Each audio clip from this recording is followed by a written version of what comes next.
Happy Thanksgiving to everybody. This is Allison from Allykatkreations. How are you? I am swell. Not. If you get anything from my work, a like, a share, a subscribe would help. A mic drop, an epiphany. Please support my work. All the links will be linked down below. Sharing is caring. Amish mindset. I am very grateful for everybody who kept me alive. Thank you so much. I actually gained 10 pounds. I know. It's a lot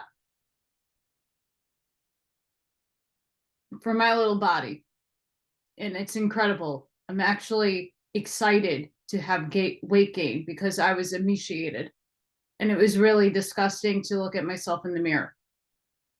So I really want to thank everybody. My neighbor took care of me today. She made chicken cutlet and spaghettis. So thank you so much to my neighbor. Rock on. And I want to thank everybody who's been thinking about me. It's been cray cray. Cray cray. Just boxing the rest of the stuff up. I'm putting all my books, saran wrapping them, trying to put them in boxes. I ran out of boxes and funds still haven't cleared yet. I'm hoping something clears a little bit tomorrow so that I can go to Home Depot and buy more boxes and storage facility, like storage bins. I'm literally almost done. It's just stuff that I had to live with so that I can be sane. So yeah, this is all going amazing, swell, not. It's stressful. It's taking a big chunk of my day out. And I can't really do much until money clears up to secure things. So yeah, not easy, but I'm going to get it done. But for those of you in America, happy Thanksgiving, Gobble Gobbles Day. I like to say that because why not? It's a Hallmark holiday with consumerism, and I would love to reimagine Thanksgiving. Reimagine it. I don't like the idea of how this country was supposedly settled. I don't like the idea that indigenous people were slaughtered. But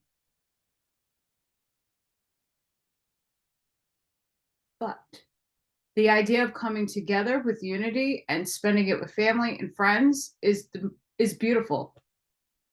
And the wholesomeness and being grateful for what you have is an extraordinary thing that we should be giving Thanksgiving every day, right? You know, I was, even in my depletion, I was very thankful for what I had. Might not be that much, but I'm very thankful for it. And for those who know about my cat getting loose, he's doing much better. He's still a nervous Nettie.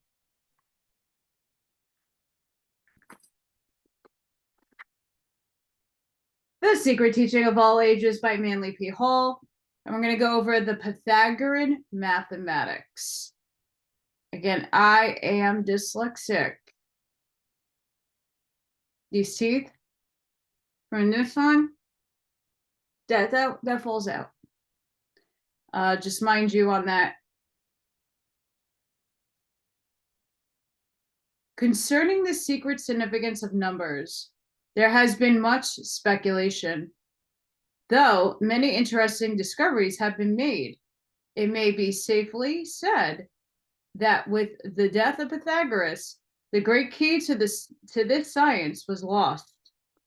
For nearly 2,500 years, philosophers of all nations have attempted to unravel the Pythagorean scheme, but apparently none has been successful. Notwithstanding attempts made to obliterate all records of the teachings of Pythagoras, fragments have survived, which give clues to some of the simpler parts of his philosophy. The major secrets were never committed to writing, but were communicated orally to a few chosen disciples. These apparently dared not divulge their secrets to the profane, the result being that which death sealed their lips, the arcana died with them. Certain of the secret schools in the world today are perpetuations of ancient mysteries, and although it is quite possible that they may possess some of the original numeric formulae, there is no evidence of it in the voluminous writings which have issued from these groups during the last 500 years. These writings, while frequently discussing Pythagoras, show no indication of more complete knowledge of his intricate doctrines than the post-Pythagorean Greek speculators had, who talked much, wrote little, knew less, and concealed their ignorance under a series of mysterious hints and promises. Here and there among the literary products of early writers are found enigmatic statements which they made no effort to interpret. The following examples quoted from Plutarch. Quote, the Pythagoreans indeed go further than this, and honor even more numbers and geometrical diagrams with the names and titles of the gods. Thus they called the equilateral triangle, Headborn, Minerva, and Tritogenia, because it may be equally divided by 3 perpendiculars drawn from each of the angles. So the unit they term Apollo, as to the number 2, they have affixed the name of strife and ostentatiousness, and to that of 3, justice. For as doing an injury is an extreme on one side, and suffering one is an extreme on the other side, justice properly takes place in the middle between them. In the manner, the number 36, their tetratychus, or sacred quaternion, being composed of the first 4 odd numbers added to the first 4 even ones, as is commonly reported, is looked upon by them as the most solemn oath they could take, and calls Cosmos, end quote, Isis and Osiris. Early in the same work, Plutarch also notes, quote, for as the power of triangle is expressive of the nature of Pluto, Bacchus, and Mars, and the properties of the square of Rhea, Venus, Ceres, Vesta, and Juno, of the dodecahedron of Jupiter, so as we are informed by Eusebius, is the figure of 56 angles expressive of the nature of Typhon, end quote. Sorry, guys, end quote. Plutarch did not pretend to explain the inner significance of the symbols, but believed that the relationship with Pythagoras established between the geometrical solids and the gods were the result of the images the great sage had seen in Egyptian temples. Albert Pike, the great Masonic symbolist, admitted that there were many points concerning which he could secure no reliable information. In his symbolism for the 32nd degree and 33rd degree, he wrote, quote, I do not understand why the 7 should be called Minerva, or in cube Neptune, end quote. Further on, he added, undoubtedly the names given by the Pythagoreans to the different numbers were themselves numerical and symbolic, and there is little doubt that in the time of Plutarch, the meanings these names concealed were lost. Pythagoras had succeeded too well in concealing his symbols with a veil that was from the first impenetrable without his oral explanation. This uncertainty, shared by all true students of the subject, provides conclusively that it is unwise to make definite statements founded on the indefinite and fragmentary information available concerning the Pythagorean system of mathematical philosophy. The material which follows represents an effort to collect A few salient points from the scattered records preserved by disciples of Pythagoras and others who had since contacted his philosophy. Very interesting. Method of securing the numerical power of words. The first step in obtaining the numerical value of a word is to resolve it back into its original tongue. Only words of Greek or Hebrew deviation can be successfully analyzed by this method, and all words must be spelled in their most ancient and complete forms. Old Testament words and names, therefore, must be translated back into the early Hebrew characters, and New Testament words into the Greek. Two examples will help to clarify this principle. The demiurgus of the Jews is called in English Jehovah, but when seeking the numerical value of the name Jehovah, it is necessary to resolve the name into its Hebrew letters. I don't know how to read that. It becomes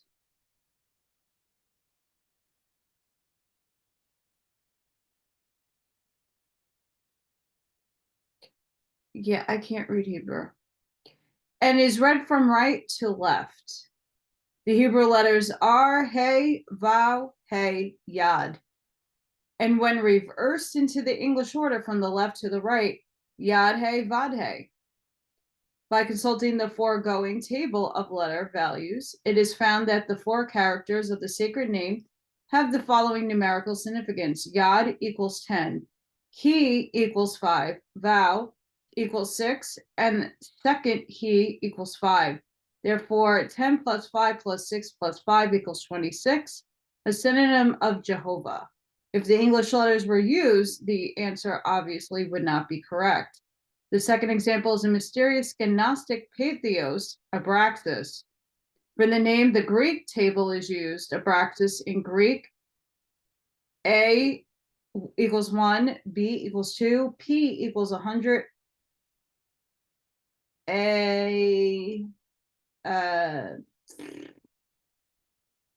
maybe that's alpha, equals 1.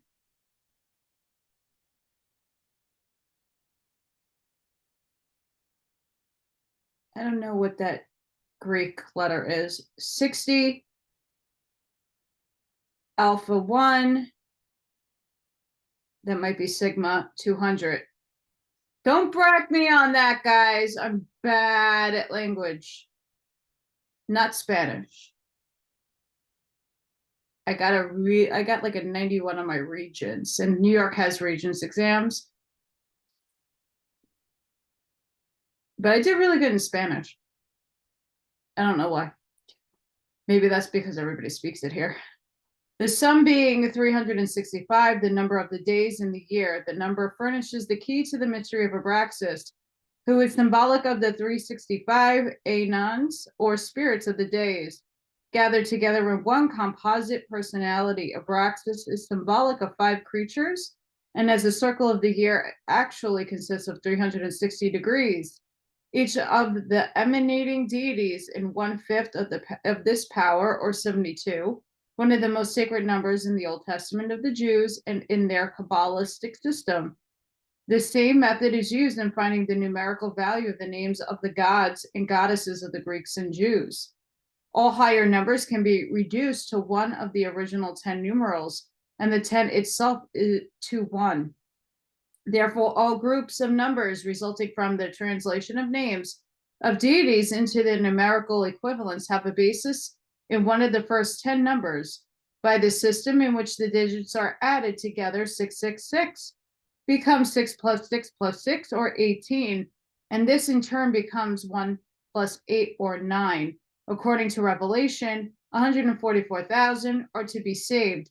This number becomes 1 plus 4 plus 4 plus 4 plus 0 plus 0 plus 0, which equals 9. Thus proving that both the beast of Babylon and the number of the saved refer to man himself, whose symbol is the number 9. The system can be used successfully with both Greek and Hebrew letter values. The original Pythagorean system of numerical philosophy contains nothing to justify the practice now in vogue of changing the given name or surname in the hope of improving the temperament or financial condition by altering the same vibrations. There is also a system of calculation in vogue for the English language, but its accuracy is a matter of legitimate dispute. It is comparatively modern and has no relationship either to the Hebrew Kabbalistic system or to the Greek procedure. The claim made by some that it is Pythagorean is not supported by any tangible evidence, and there are many reasons why such a contention is untenable.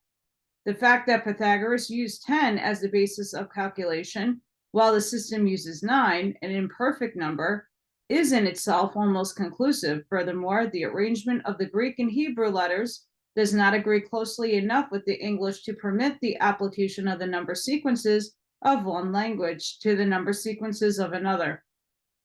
Further experimentation with the system may prove profitable, but it is without basis in antiquity. The arrangement of the letters and numbers are as follows. And it has 1 AJS, 2 BKT, 3 CLU, 4 DMV,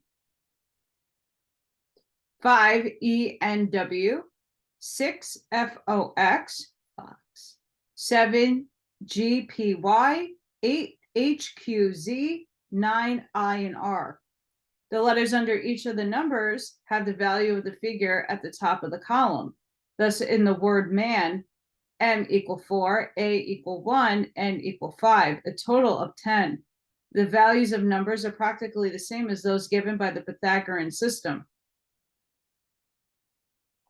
An introduction to the Pythagorean theory of numbers. The following outline of Pythagorean mathematics is a paraphrase of the opening chapters of Thomas Taylor's Theoretic Arithmetic, the rarest and most important compilation of Pythagorean mathematic fragments extant. The Pythagoreans declared arithmetic to be a mother of the mathematical sciences.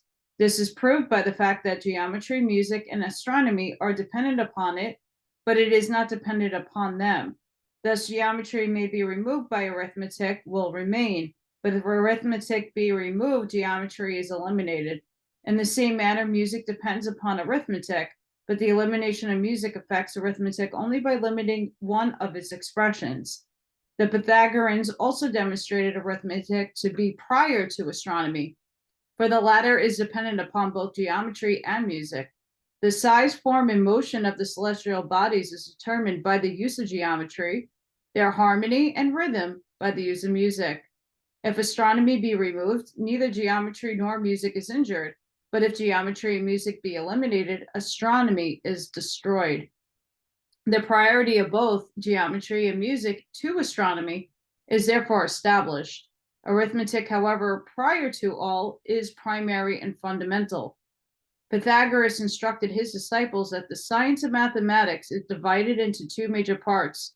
The first is concerned with the multitude or the constituent parts of all things, and the second with the magnitude or the relative size or density of a thing. Magnitude is divided into two parts, magnitude, which is stationary, and magnitude, which is movable, the stationary part having priority. Magnitude is also divided into two parts, for it is relative both to itself and to other things. The first relationship has having priority. Pythagoras assigned the science of arithmetic. Sorry, guys, my voice is crackling. To multitude related to itself, and the art of music to multitude related to other things. Geometry, likewise, was assigned to stationary magnitude and spherics, used partly to the sense of astronomy, to movable magnitude. Both magnitude and multitude and magnitude were circumscribed by the circumference of mind. The atomic theory have proved size to be the result of number, for a mass is made up of a minute units through mistake by the uninformed for a single simple substance. Owning the fragmentary condition of existing Pythagorean records, it is difficult to arrive at exact definitions of terms. Before it is possible, however, to unfold the subject further, some light must be cast upon the meanings of the word number, monad, and one. The monad signifies the all, including one. The Pythagoreans called the monad the noble number, sir of gods and men. The monad also signifies the sum of any combination of numbers considered as a whole. Thus, the universe is considered a monad, but the individual parts of the universe, such as the planets, and elements, are monads in relation to the parts of which they themselves are composed, though they, in turn, are parts of the greater monad formed of their sum.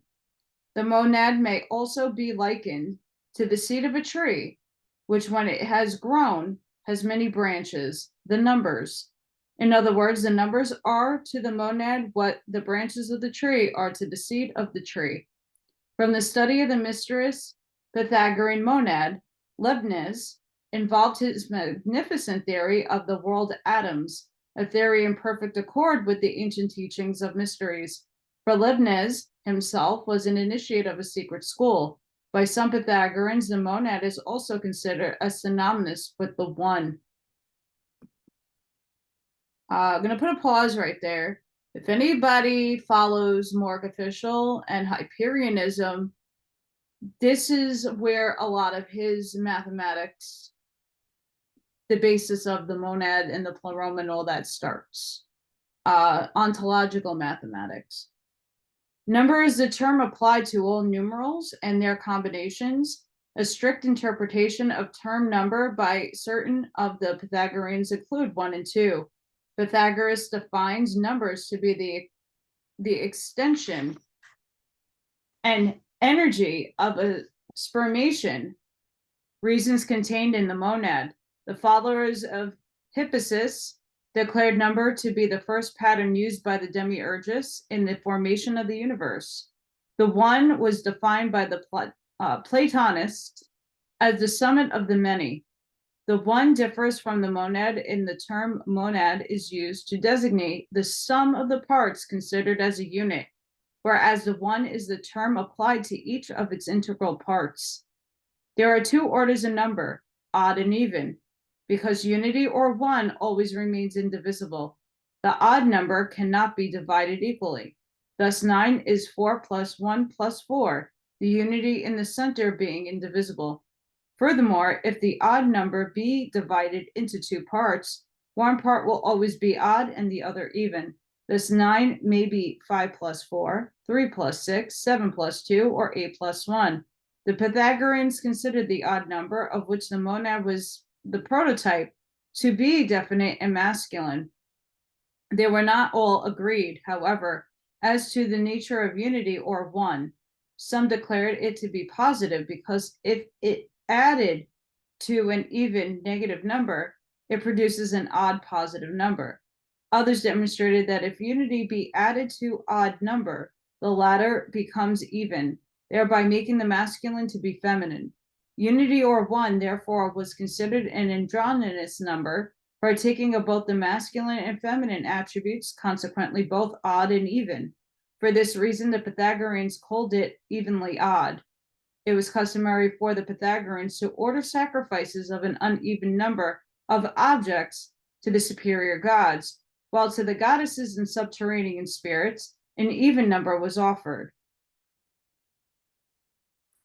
Any even number may be divided into two equal parts, which are always either both are odd or both even. Thus, 10 by equal division gives 5 plus 5, both odd numbers. The same principle holds true if 10 be unequally divided.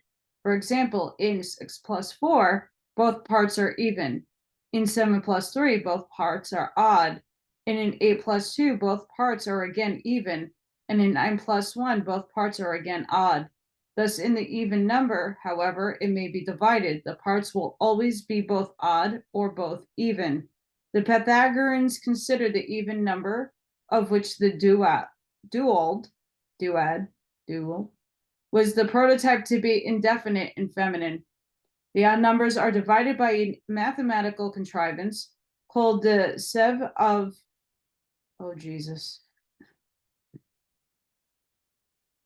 Erastosthenes into the three general classes: incomposite, composite, and incomposite composite.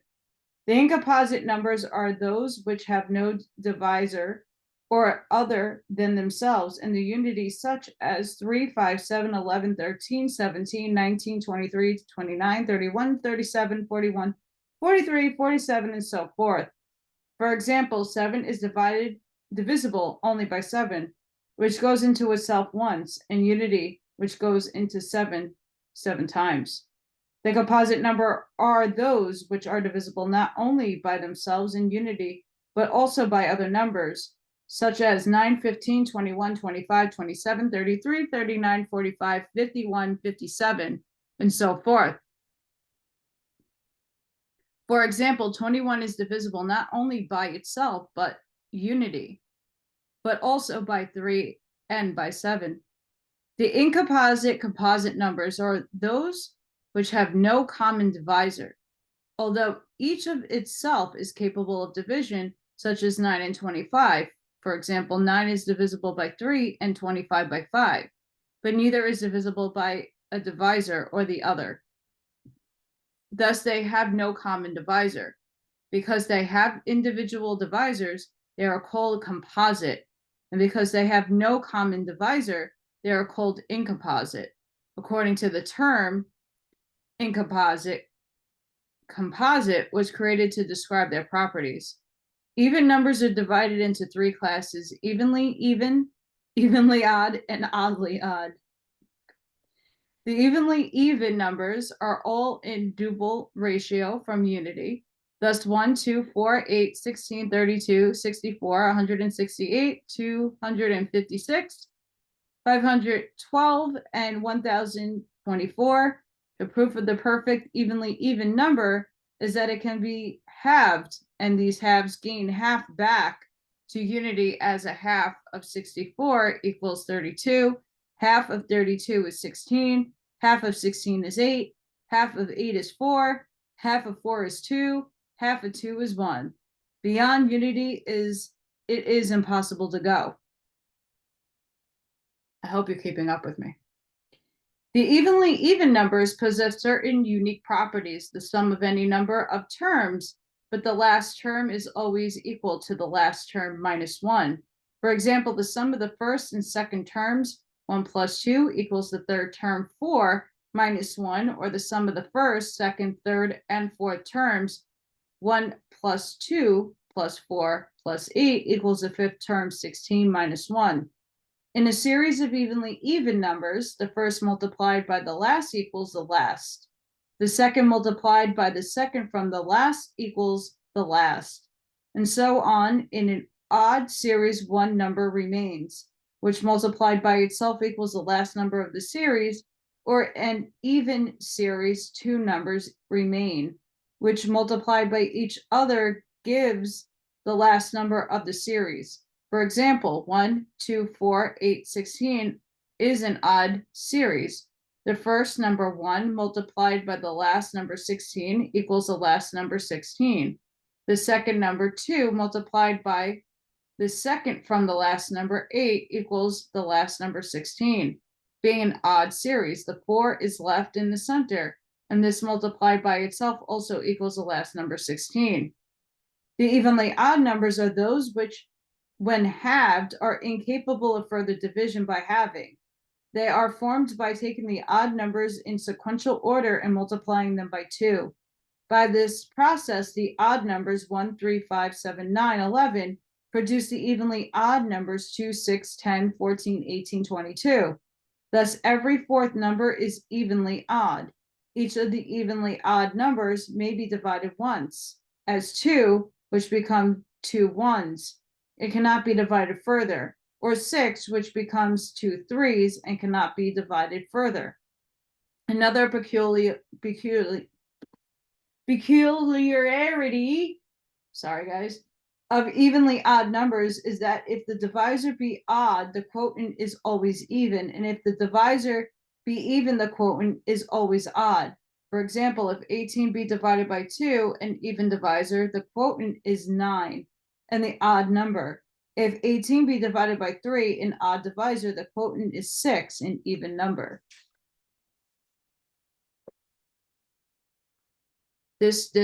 I get this, but I'm so number dyslexic is retard. It's really ridiculous.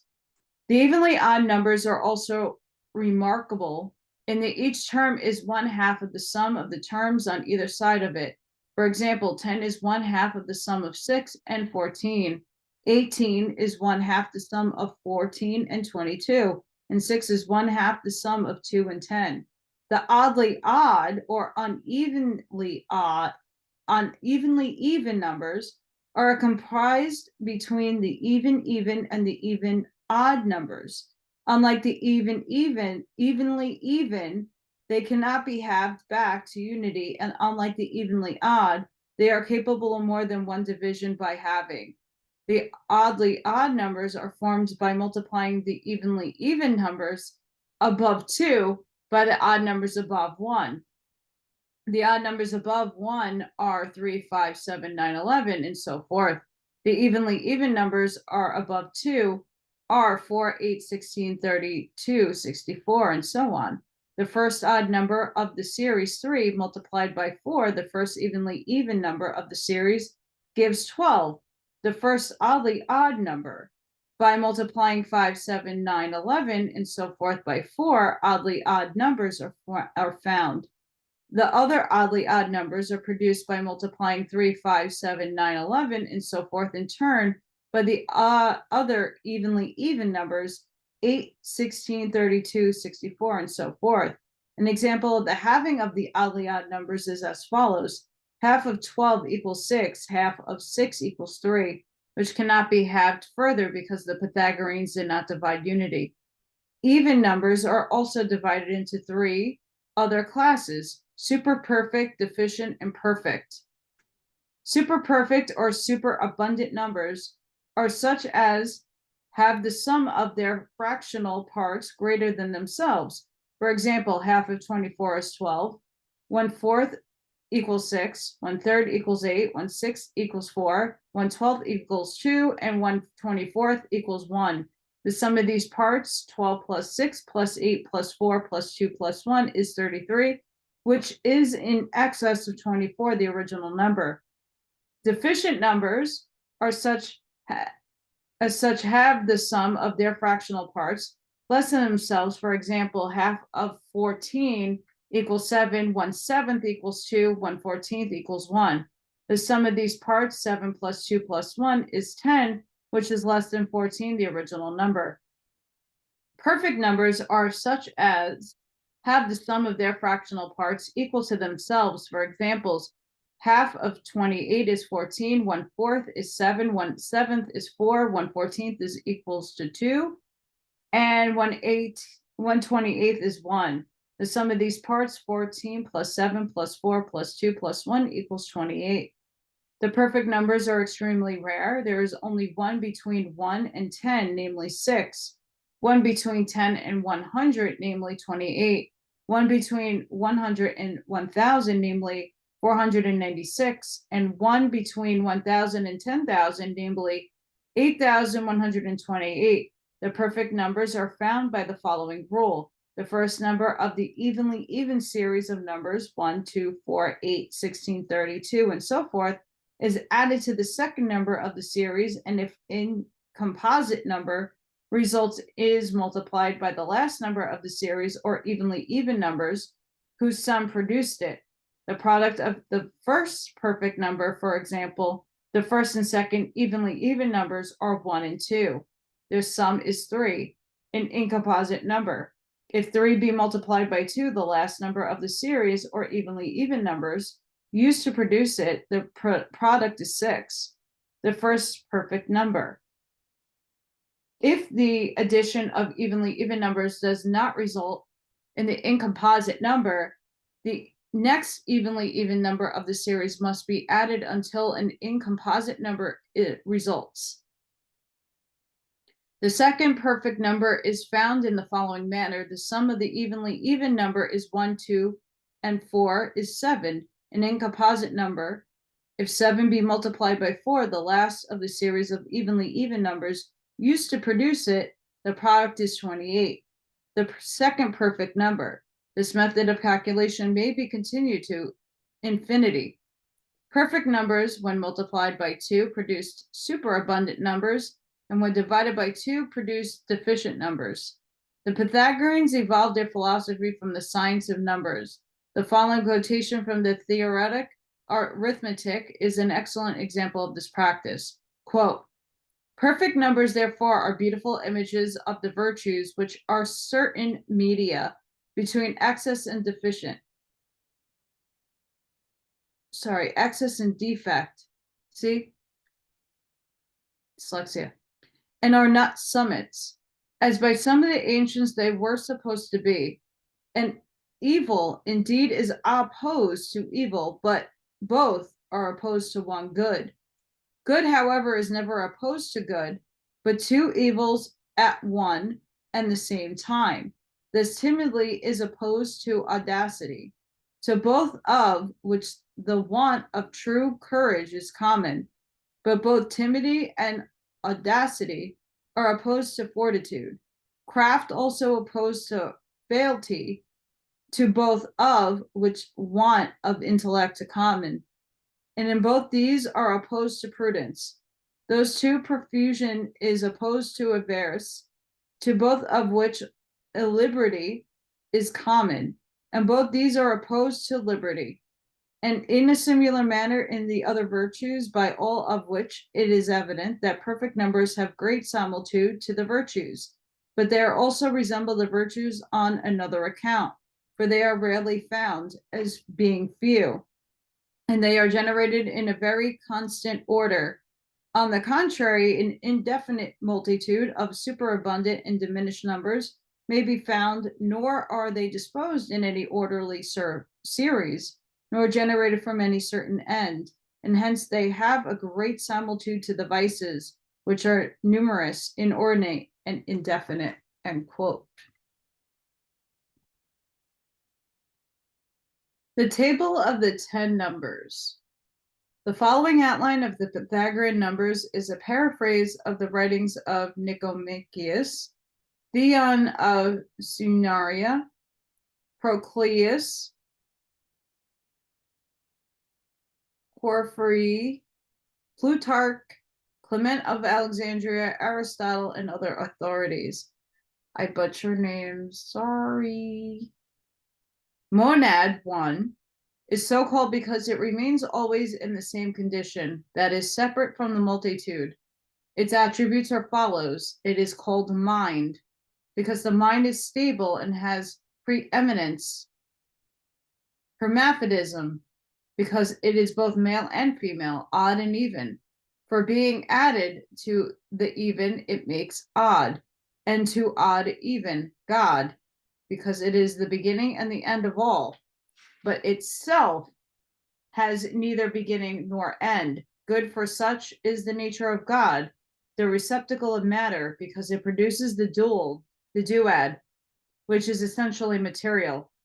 By the Pythagoreans, monad was called chaos, obscurity, chasm, Tartarus, Styx, abyss, Lethe, Atlas, Ax, Morpho, a name for Venus, and tower or throne of Jupiter, because of the great power which abides in the center of the universe and controls the circular motion of the planets about itself.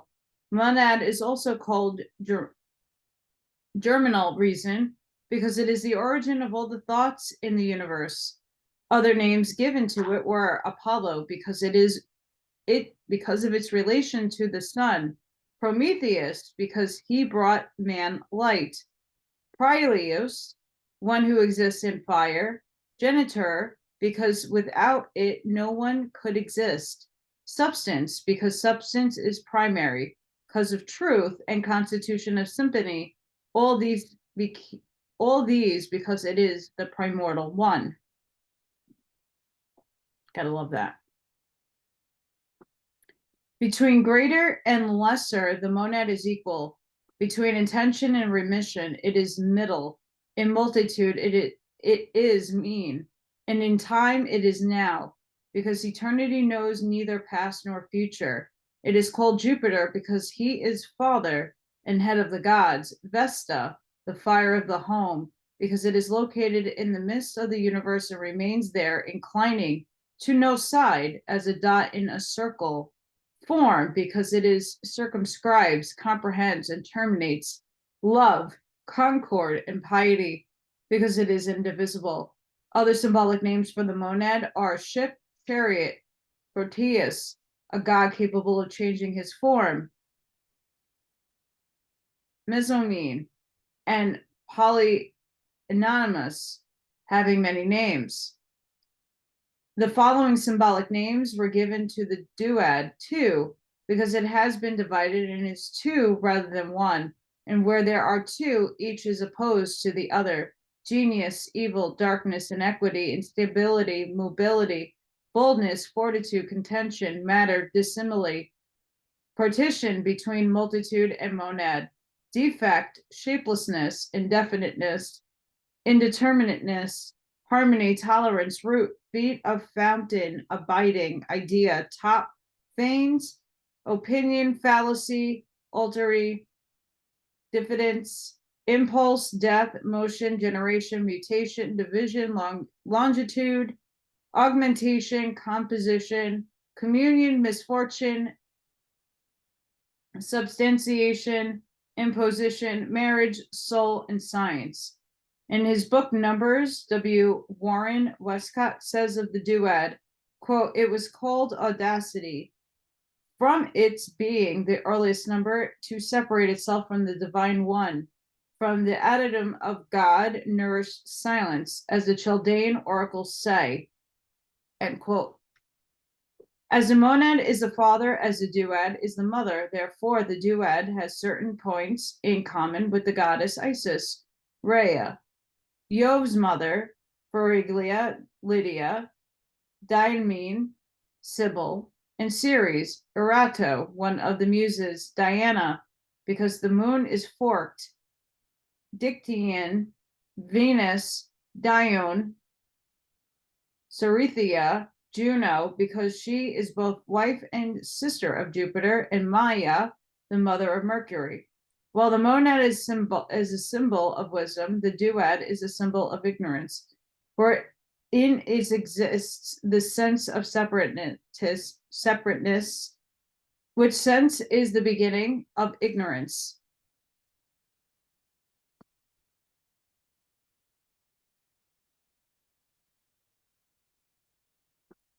Just saying how wrong that is.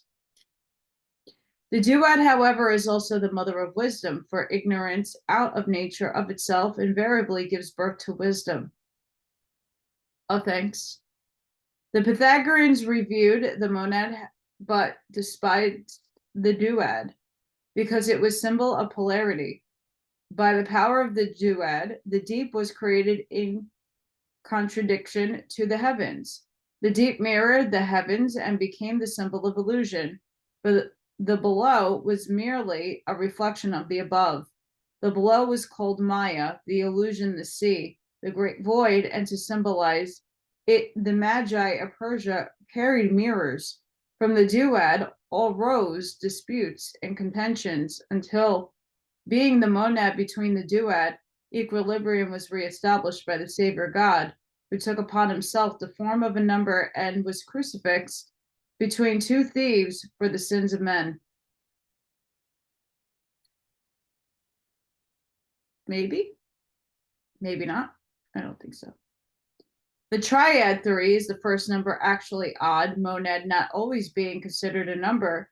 It is the first equilibrium of unities. Therefore, Pythagoras said that Apollo gave oracles from a tripod and advised offer of liberation 3 times. The key words to the qualities of the triad are friendship, peace, justice, prudence, piety, temperance, and virtue. The following deities partake of the principles of the triad: Saturn, ruler of time; Latona, Cornucopiae, Ophion, the great serpent, Thysis, Hecate, Polyuna, a muse, Plato, Triton, president of the sea, Tritogenia, Achilles, and the Fates, Furies, and Graces. This number is hold wisdom because men organize the present, foresee the future, and benefit from the experiences of the past. It is also Cole's cause of wisdom and understanding. The triad is the number of knowledge, music, geometry, astronomy, and the science of the celestials and terrestrials. Pythagoras taught that the cube of this number had the power of the lunar circle. The sacredness of the triad and its symbol, the triangle, is derived from the fact that it is made up of the monad and the duad. The monad is the symbol of the Divine Father and the duad of the Great Mother. The triad being made of these two is therefore analogous with and is symbolic of the fact that God gave birth to his worlds out of himself, who in his creative aspect is always symbolized by the triangle. The monad passing into the dual was thus capable of becoming the parent of progeny, for the duad was the womb of Meru, within which the world was incubated and within which it still exists in embryo. The tritad, 4, was esteemed by the Pythagoreans as the primogenital number, the root of all things, the fountain of nature, and the most perfect number. Octetrads are intellectual. They have an emergent order and encircle the world as the imperium passes through it. Why the Pythagoreans express God is a tripad is explained in a sacred discourse ascribed to Pythagoras. Within God is called the number of numbers. This is because the decad, or 10, is composed of 1, 2, 3, and 4. The number 4 is symbolic of God because it is the symbol of the first 4 numbers. Moreover, the tetrad is the center of the week, being halfway between 1 and 7. The tetrad is also the first geometric solid.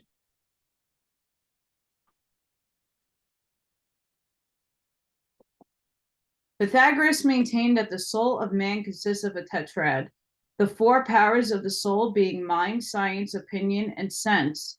The tetrad connects all beings, elements, numbers, and seasons, nor can anything be named with which does not depend upon the tractates.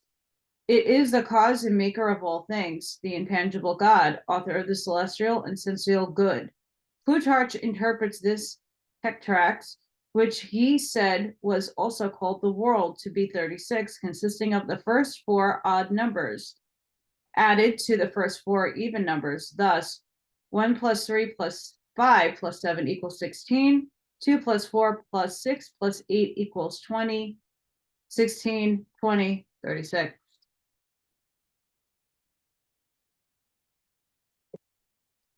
Keywords given to the tetrad are impetuously, strength, vitality, two-mothered, and the key keeper of nature, because the universal constitution cannot be without it.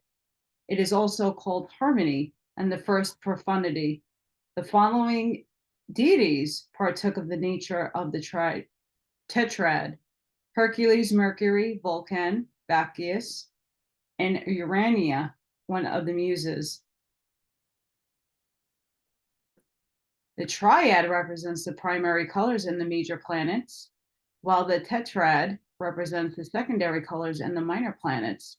From the first triangle come forth the 7 spirits, symbolized by a triangle and a square. These together form the Masonic apron. The pentad, 5, is the union of an odd and even number, 3 and 2. Among the Greeks, the pentagram was a sacred symbol of light, health, and vitality. It also symbolized the 5th element, ether, because it is free from the disturbances of the 4 lower elements. It is called equilibrium because it divides the perfect number 10 into 2 equal parts. The pentad is symbolic of nature, for when multiplied by itself, it returns into itself, just as grains of wheat, starting in the form of seed, pass through nature's process and reproduce the seed of the wheat. as the ultimate form of their own growth.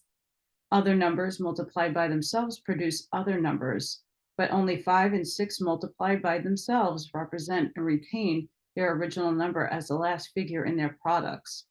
The pentad represents all the superior and inferior beings. It is sometimes referred to as the Hierophant or the priest of the mysteries because of its connection with the spiritual ethers, by means of which mystic development is obtained. Keywords of the pentad are reconciliation, alteration, marriage, immortality, cordiality, providence, and sound. Among the deities who partook of the nature of the pentad were Pallas, Nemesis, Bubustia, Bast, Venus, Andromeda, Corythia, and the messengers of Jupiter. The tetrad, the elements, plus the monad equals the pentad. The Pythagoreans taught that the elements of earth, fire, air, and water were permeated by a substance called ether, the basis of vitality and life. Therefore, they chose the 5-pointed star or pentagram as a symbol of vitality, health, and interpenetration. It was customary for the philosophers to conceal the element of earth under the symbol of a dragon, and many of the heroes of antiquity were told to go forth and slay the dragon. Hence, they drove their sword, the monad, into the body of the dragon, the tetad. This resulted in the formation of the pentad, a symbol of the victory of the spiritual nature over the material nature. The 4 elements are symbolized in the early biblical writings as the 4 rivers that poured out of the Garden of Eden. The elements themselves are under the control of the composite cherubim of Ezekiel. The Pythagoreans held the hexad at 6 to represent, as Clement of Alexandria conceived, the creation of the world according to both the prophets and the ancient mysteries. It was called by the Pythagoreans the perfection of all the parts. This number was particularly sacred to Orpheus, and also to the Fate, Laches, and the muse Thalia. It was called from the form of forms, the articulation of the universe and the maker of the soul. Among the Greeks, harmony and the soul were considered to be similar in nature because all souls are harmonic. The hexad is also the symbol of marriage because it is formed by the union of 2 triangles, one masculine and the other feminine. Among the key words given to the hexad are time, for it is the measure of duration, panacea, because health is equilibrium, and the hexad is the balance of number. The world, because the world, like the hexad, is often seen to consist of contraries by harmony. Omnisufficient, because it is parts of the sufficient for totality. 3 plus 2 plus 1 equals 6. Unwearied, because of it contains the elements of immortality. By the Pythagoreans, the heptad, 7, was called worthy of veneration. It was held to be the number of religion, because man is controlled by 7 celestial spirits to whom it is proper for him to make offerings. It was called the number of life because it was believed that human creatures born in the 7th month of embryonic life usually lived, but those born in the 8th month often died. One author called it the motherless virgin, Minerva, because it was not born of a mother, but out of the crown or the head of the father, the monad. Keywords of the heptad are fortune, occasion, custody, control, government, judgment, dreams, voices, sounds, and that leads all things to their end. Deities whose attributes were expressed by the heptad were Aegeus, Osiris, Mars, and Clio, one of the muses. Among many ancient nations, the heptad is sacred number. The Elohim of the Jews were supposedly 7 in number. They were the spirits of the dawn, more commonly known as the archangels controlling the planets. The 7 archangels, with 3 spirits controlling the sun in their threefold aspect, constitute the 10, the sacred Pythagorean decad. The mysterious Pythagorean tetrax, or 4 rows of dots, increasing from 1 to 4, was symbolic of the stage of creation. The great Pythagorean truth that all things in nature are regenerated through the decad, or 10, is subtly perversed in Freemasonry through the grips, these grips being effected by the uniting of 10 fingers, 5 on the hand of each person. The three, spirit, mind, and soul, descended into the fourth, the world, the sum being the seven, or the mystic nature of man, consisting of threefold spiritual body and fourfold material form. These are symbolized by the cube, which has 6 surfaces and a mysterious 7th point within. The 6 surfaces are the directions north, east, south, west, up, and down, or front, back, right, left, above, and below, or again, earth, fire, air, water, spirit, and matter. In the midst of these stands the one, which is the upright figure of man, from whose center in the cube radiate 6 pyramids. From this comes the great occult axiom, quote, the center of the father of the directions, the dimensions, and the distances, end quote. The heptad is a number of the law because it is the number of the makers of cosmic law, the 7 spirits before the throne. The Ogdod, 8, I don't know if I'm saying that right, was the sacred because it was the number of the first cube, which form had 8 corners and was only evenly even number under 10.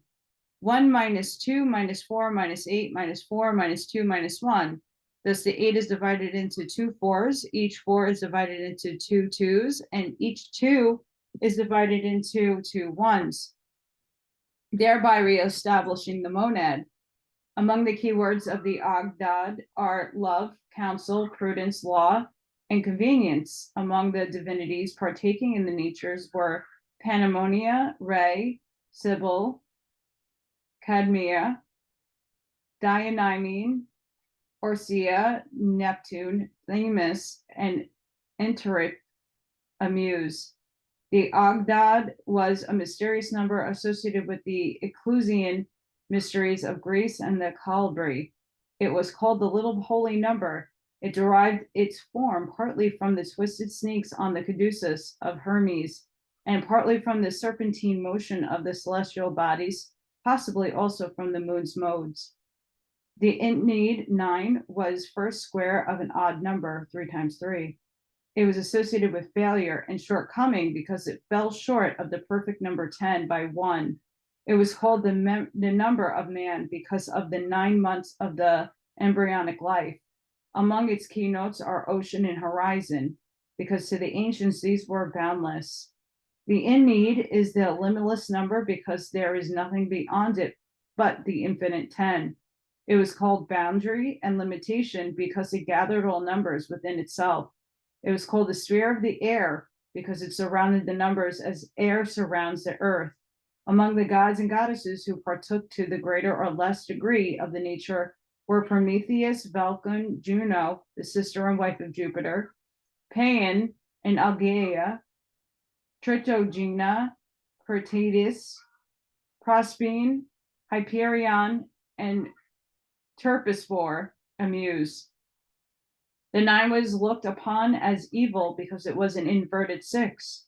According to the Ecclesian mysteries, it was number of the spheres through which the consciousness passed on its way to birth because of its close resemblance to the spermatozoon. The 9 has associated with germinal life. The decad, 10, according to the Pythagoreans, is the greatest number, not only because it is tetrax, the 10 dots, but because it is comprehends all arithmetic and harmonic proportions. Pythagoras said that 10 is the nature of number, because all nations reckon to it, and when they arrive at it, they return to the monad. The decad was called both heaven and the world, because the former includes the latter, being a perfect number. The decad was applied to the Pythagoreans to those things relating to age, power, faith, necessity, and the power of memory. It was also called unwearied because, like God, it was tireless. The Pythagoreans divided the heavenly bodies into 10 orders. They also stated that the decad perfected all numbers and comprehended within itself the nature of odd and even, moved and unmoved, good and ill. They associated its powers with the following deities: Atlas, where it's carried the numbers on its shoulders, Urania, Mesomene, the sun, Phanes, and the one god. The decimal system can probably be traced back to the time when it was customary to reckon on the fingers, these being among the most primitive calculating devices and still in use among many Aboriginal peoples. And Morgan says hi. Next time we will read The Body in Symbolism.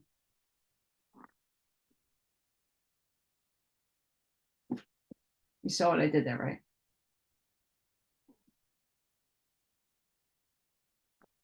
Soon we won't have a kitty in front of the camera because I'll be in a hotel and she will be in a crate, behaving herself.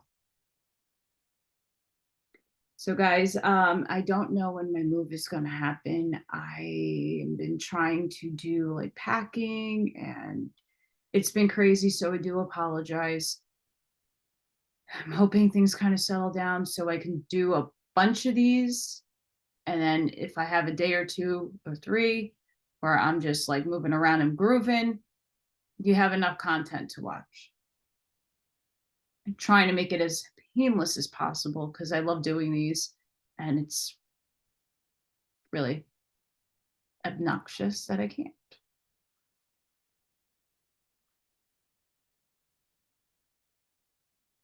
So I'm wishing everybody a wonderful, happy Thanksgiving, gobble, gobble day. And I hope you all have a fantastic weekend. Please be safe, be seen. Sending you all love and light. And I hope to see you on the next one. Don't forget to hit the like, share, and subscribe. Amish Mindset. I'll see you in the next one. Bye, guys.